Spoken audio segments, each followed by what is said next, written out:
Hola amigos, ¿qué tal? Mi nombre es Fernando Casanova. Soy presidente del Instituto Teológico Mundial, una institución que se dedica a ofrecer cursos a distancia con la intención de formar al pueblo de Dios en cuestiones básicas de Biblia y doctrina. Durante la mayor parte de mi vida milité en una iglesia no católica, una iglesia evangélica de extracción pentecostal. El Señor me permitió acceder a la plenitud de la fe, que como tú sabes resguarda a manera de depósito la Santa Iglesia Católica. Y la Iglesia Católica siempre ha sido atacada, siempre ha sido incomprendida. En la mayoría de los casos, no solo por las fallas que nosotros los católicos hemos podido tener, sino también por el desconocimiento que allá afuera hay acerca de la Iglesia Católica, de nuestra doctrina y de nuestras prácticas de piedad. La gente no nos entiende y es entonces labor nuestra darnos a entender. Es necesario entonces compartir la fe. Por eso es que hablamos de evangelización, por eso es que hablamos de apostolado. Y yo me he dedicado ahora como católico a evangelizar, a ayudar para formar el pueblo de Dios, dar catequesis, participar de medios de comunicación.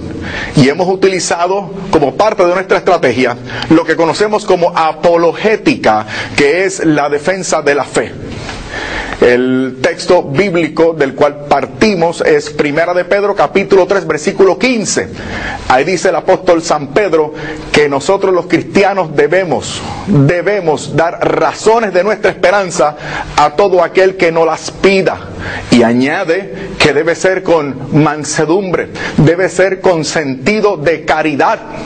Nosotros tenemos el deber de extender y defender la fe católica, como dice el catecismo en el número 1285. Me parece elocuente cuando comparto con nuestros pastores, obispos y también miembros del clero, que me pide información acerca de las sectas, acerca de ese mundo del cual yo participé, del mundo protestante, de las diferentes iglesias, y también de las sectas, porque nuestros pastores están preocupados por nuestro bienestar espiritual. Ellos se preocupan. Sin embargo, cuando hablo con ellos por supuesto se preocupan por el efecto proselitista de las sectas, porque a ellos les duele perder gente, les duele perder miembros del rebaño, porque son pastores, porque sufren, porque su deber es formarnos, es darnos doctrina, es administrarnos los sacramentos, además de regir la iglesia y ayudarnos espiritualmente y orientarnos en ese sentido. Y nuestros pastores se preocupan porque ven con pena que unas personas se vayan de la Iglesia Católica. Y entonces ellos preguntan, ¿qué deben hacer en este sentido? Y muchos de ellos dicen, bueno, si allá afuera los tratan bien y se van por eso, pues nosotros debemos tratar a la gente bien. ¿Y sabes qué? Tienen razón, debemos tratar a la gente bien, debemos atenderlas, debemos instruirlas, orientarlas, orar por ellos, acompañarlos. Sin embargo, yo les llamo la atención a nuestros pastores en el sentido de que aquí hay un problema. Y es que si nosotros vamos a limitar o a reducirla o enfatizar demasiado el acoger a la gente, tenemos un problema. Y el problema es que siempre va a haber otra iglesia que trate mejor a nuestra gente. Entonces lo que yo les recomiendo es, ¿por qué en lo que los tratamos mejor?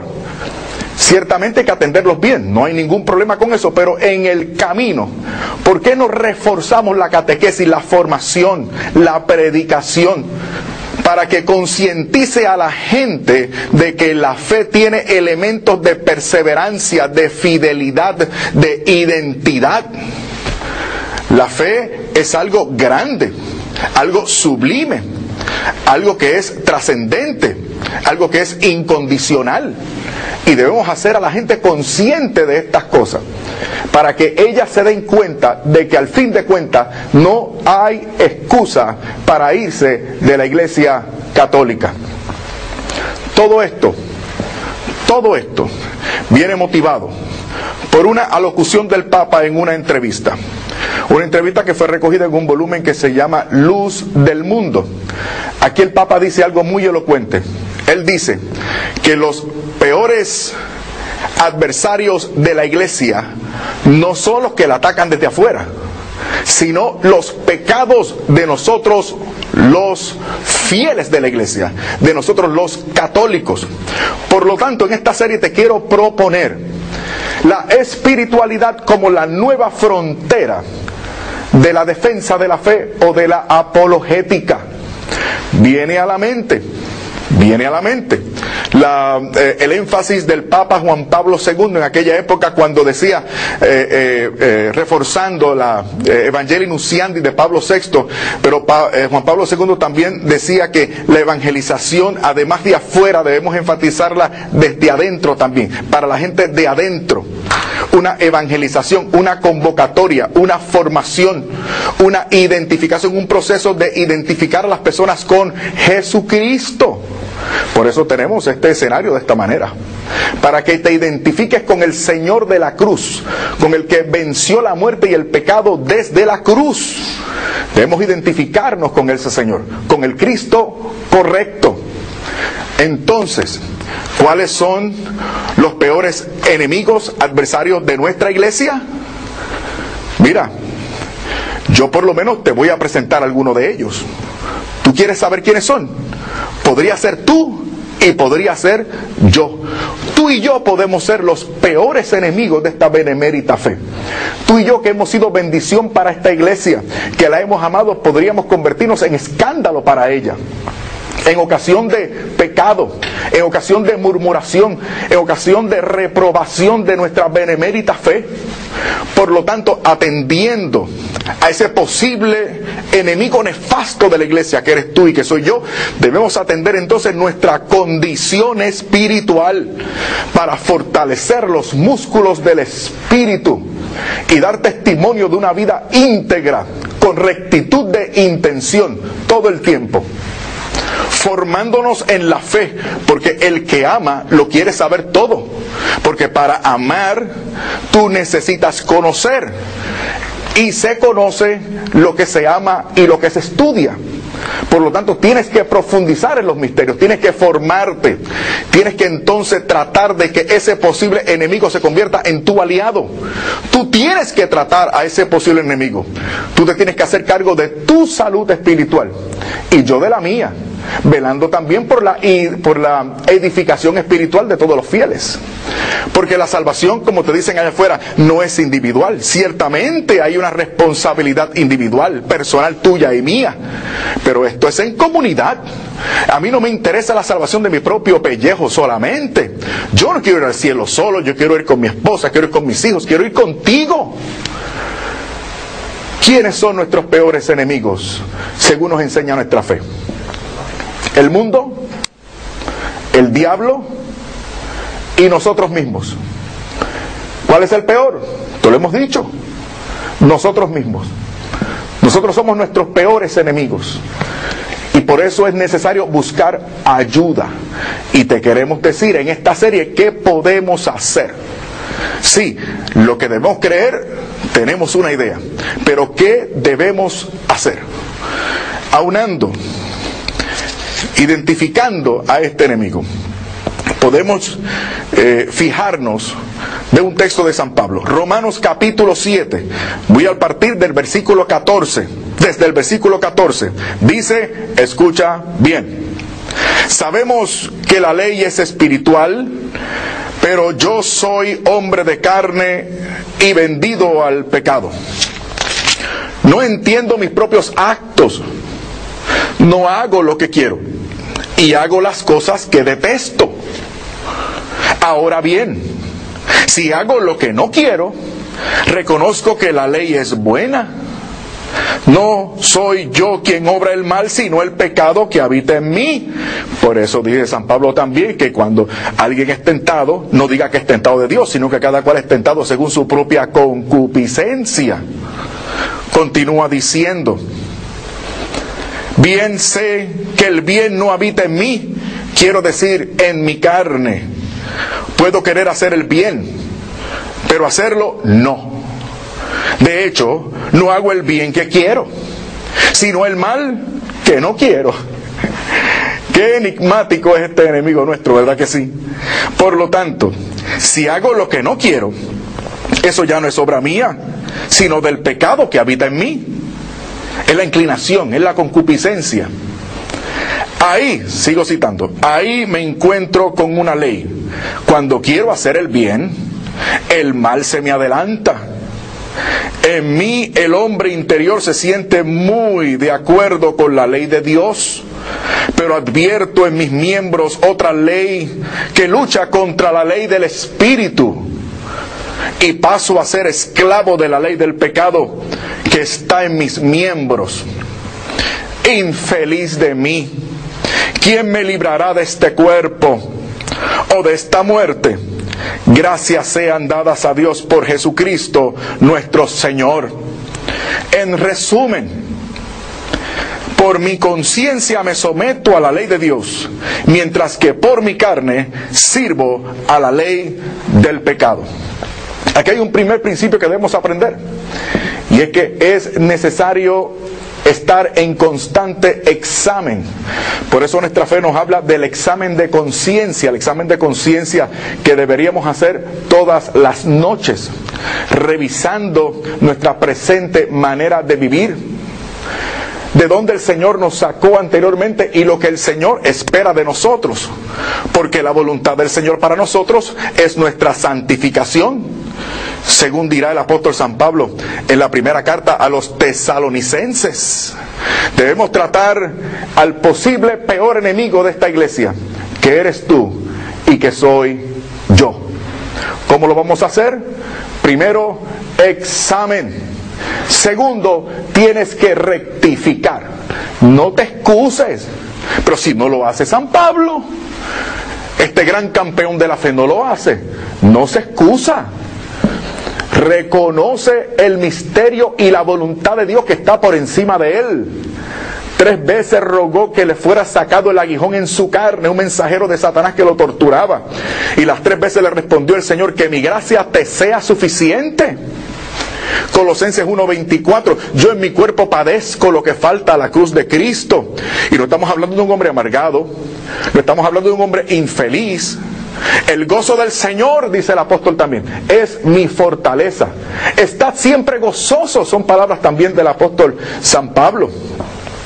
Lo que pasa es que el apóstol San Pablo y nuestra fe es una fe realista. Nosotros no somos escapistas. Nosotros no nos salimos del mundo, no nos salimos de la carne, estamos en el mundo. No estamos en sintonía con el mundo ni con las cosas del mundo. Somos del reino de los cielos, agentes del reino de los cielos, pero somos realistas. Por eso es que otras personas allá afuera no entienden cuando hablamos de asuntos que son reales, que son naturales, como la enfermedad y la muerte. Y nosotros confrontamos esa realidad y damos esperanza y anunciamos la posibilidad del milagro y también la posibilidad de que el Señor se manifieste y nos enseñe y nos ilustre y nos haga crecer, a pesar de lo propio, a pesar del problema, a pesar de la enfermedad. Porque Dios a veces responde sí, otras veces responde no, y otras veces te dice espérate un rato más. Así es como trabaja el Señor. Entonces nosotros no podemos dictar la pauta al Señor, porque Él es el Señor. Yo no soy el Señor de mi vida, que dice una vez más el apóstol San Pablo: ya no vivo yo, vive Cristo en mí. Entre ustedes, le dice a los corintios, entre ustedes no me propuse saber otra cosa sino a Jesucristo y a este crucificado. Si ya el Señor lo había anunciado: quien quiera ser mi discípulo, niéguese a sí mismo, tome su cruz cada día y sígame. Entonces hay que hacer examen, hay que rectificar, pero también debes tomar conciencia de que esta fe requiere militancia. Esta fe requiere identificación con el Señor de la cruz y el resucitado.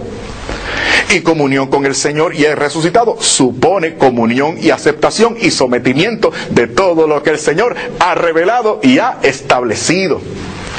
Por eso en esta serie te vamos a hablar de una espiritualidad católica sólida, militante, de identidad, de compromiso, de entrega para que seas feliz.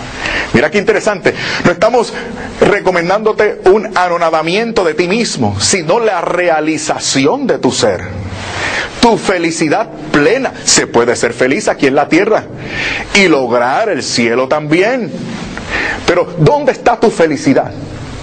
¿Dónde está tu realización personal? ¿En ti mismo? ¿En ti misma? Pero si ya el apóstol San Pablo nos ha explicado cómo somos nosotros, ¿acaso nos vamos a escapar buscando religiosidades o pseudo religiones o espiritualidades diversas? Yo prefiero llamarlas espiritualidades aguadas, estas que te hablan de vaciarte de ti mismo para que la energía conductora del cosmos inunde tu ser, y te dicen: vacía tu mente. ¿Vaciar mi mente? ¿Vaciar mi mente para qué? Si mi mente debe estar habitada por el Espíritu Santo y por la palabra de Dios, por la doctrina de Jesucristo. En mis miembros debe morar el principio del amor. Entonces, ¿de qué estamos hablando? Por eso es que estamos tomando tiempo para hablarte acerca de ese posible peor enemigo que eres tú y soy yo. Hay que atenderlo, hay que atacarlo, hay que dominarlo. Y si es posible, tenlo como tu aliado. El Señor ha dado los medios. Tú no eres solo un pedazo de carne. Tú también tienes la razón. Y además de la razón, se te ha dado la gracia. Y estos tres elementos que quiere Dios para ti te integran y te hacen un verdadero ser humano. Por eso es que nosotros no somos escapistas, negando esta realidad material. No, señor. Otros sí, allá los esotéricos. Claro, te niegan la realidad material para hacer con esta materia lo que a ellos les da la gana, porque lo importante es que ellos vacían su mente de vez en cuando, cruzan las piernitas, hacen así con las manos y se proyectan al infinito. Al infinito me proyecta Dios, el creador del universo. Y mi Señor se llama Jesucristo. Y dentro de mí y dentro de ti radica la fuerza más grande del universo. Una fuerza tan grande que fue capaz de incubar las aguas y con la palabra emitida por Dios, lo que nosotros conocemos y aún no conocemos, fue creado. Ese poder está en ti, ese poder está en mí. Tenemos ayuda, no estamos solos, my friend. No estamos solos. Cuando el Papa Benedicto XVI nos advierte de ese posible enemigo que puede ser tú, que puedo ser yo, el Papa no está siendo fatalista ni pesimista, está siendo realista. Y te llama la atención a ti y a mí para que tomemos medidas, porque ya el tratamiento ha sido dado por el Señor de esta iglesia, por el Señor de tu vida. Por eso es que una espiritualidad cristiana consecuente, para que tú y yo no seamos enemigos de esta iglesia, pues son los santos sacramentos. Ahí están los medios de gracia establecidos por el Señor. Medios de gracia establecidos por el Señor, para que tú adquieras, te beneficies, asimiles su vida, recibas la gracia santificante que te salva y la gracia sacramental que te ayuda para ya no volver a meter la pata. Entonces, no te estamos hablando de una espiritualidad esotérica, te estamos hablando de una espiritualidad netamente cristiana. Mucho cuidado porque te están tratando de engañar con peliculitas y con documentales, y con una prensa sensacionalista. Claro, te quieren impedir a ti y a mí que expresemos nuestra fe. Pero allí llevan a personas que relativizan la espiritualidad.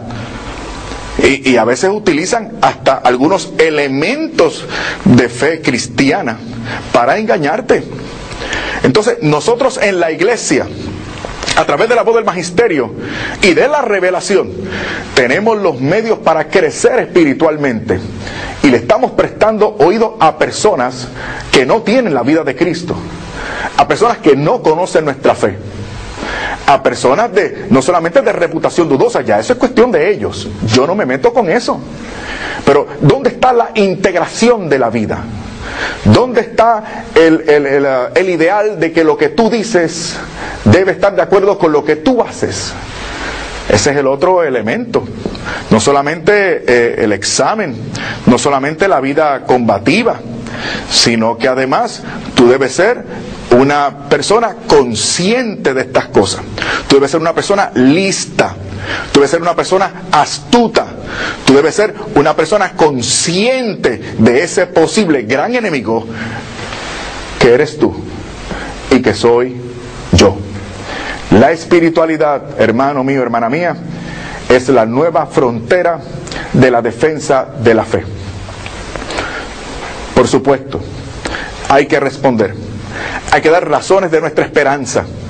Pero nuestra vida, lo que hacemos, lo que decimos, cómo nos comportamos, puede ser impedimento para que otros no atiendan la buena noticia.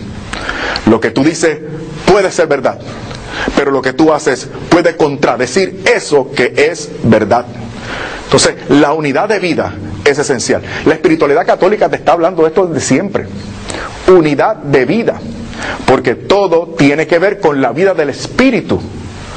Los verdaderos adoradores adorarán al Señor en espíritu y en verdad, le dice el Señor a la samaritana. En espíritu y en verdad. Mira estos dos elementos, espíritu y verdad. Entonces, no es que te digan cosas bonitas que suenen espirituales. Es si estas cosas que suenan bonitas están sustentadas en la verdad. ¿Ves? Te hemos traído varios elementos que tú debes considerar. Porque yo quiero que tú seas listo, yo quiero que tú seas lista, yo quiero que tú domines a ese posible enemigo y que ese posible enemigo sea un aliado de Dios y de la iglesia. Que podamos hacer las cosas bien, creyendo lo que es correcto. Por eso yo glorifico a Dios por el pontificado de Benedicto XVI. Es que tengo que hacerlo, es que estoy maravillado. Yo he dedicado mi vida al ejercicio docente, enseñando la teología. Y ahora entiendo yo por qué en mi primer año en el seminario evangélico, el primer libro de teología que nos obligaron a leer fue Introducción al Cristianismo de Joseph Ratzinger, de quien es hoy el Papa Benedicto XVI. Y yo recuerdo que nosotros que estudiábamos allí, que no éramos católicos, pues como que tratamos de protestar un poco, pero eso es un cardenal católico. Y nuestros profesores nos decían, es que Joseph Ratzinger es uno de los teólogos mejor logrados en el mundo, erudito, sabio, profundo. Y todas estas cosas las ha traído nuestro Papa Benedicto XVI para avisarnos acerca no solamente de nuestras bendiciones, cuando habla por ejemplo en esa primera encíclica del amor, sino que ahora también aprovecha una alocución, una entrevista para advertirnos de quién podría ser o de quiénes podrían ser nuestros peores enemigos. Seguimos proponiendo la fe, seguimos defendiendo la fe, pero ahora estamos atendiendo una realidad que nos puede ayudar o nos puede también perjudicar. Claro, ¿quién decide? Pues mira, decides tú y decido yo. Por eso es que tú y yo somos nuestros peores enemigos. Porque no solamente la inclinación que tenemos al mal, queriendo hacer el bien, no está en nosotros el quererlo, el hacerlo, mejor dicho. Queremos hacerlo, pero no lo hacemos. Sabemos lo que es bueno, pero no lo hacemos. Entonces es necesario tratar a ese enemigo para que ese enemigo decida bien. Y ese enemigo entonces comience un proceso de perfección cristiana, que es el proceso de santificación al cual tú y yo hemos sido convocados. Cuando me hablan a mí de Vaticano, del Concilio Vaticano II, yo pienso en santidad. Pienso en la convocatoria que nos hacen los padres conciliares para que seamos santos. Porque Dios no quiere solamente que tú y yo seamos buenos. Él quiere que seamos santos.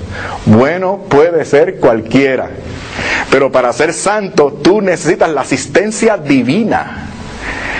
Y todo aquel que es asistido por Dios es una persona íntegra, es una persona lista, una persona astuta. No olvidemos la crítica del Señor en el Evangelio. Lucas 16. Los hijos de este mundo son más astutos que los hijos de la luz. Esto no tiene por qué seguir siendo así. Es necesario que tomemos las armas de la fe, la espada, el escudo, el yelmo, el calzado, y nos apropiemos de esta identidad maravillosa católica que el Señor nos ha regalado a través de esta maravillosa iglesia. El Señor te ayude a ti y a mí a ser consecuente. Sigue en sintonía con nosotros y permanece pendiente de esta serie, porque te vamos a seguir hablando de una identidad y de una espiritualidad que nos va a ayudar a vencer a un posible gran enemigo. Dios te bendiga.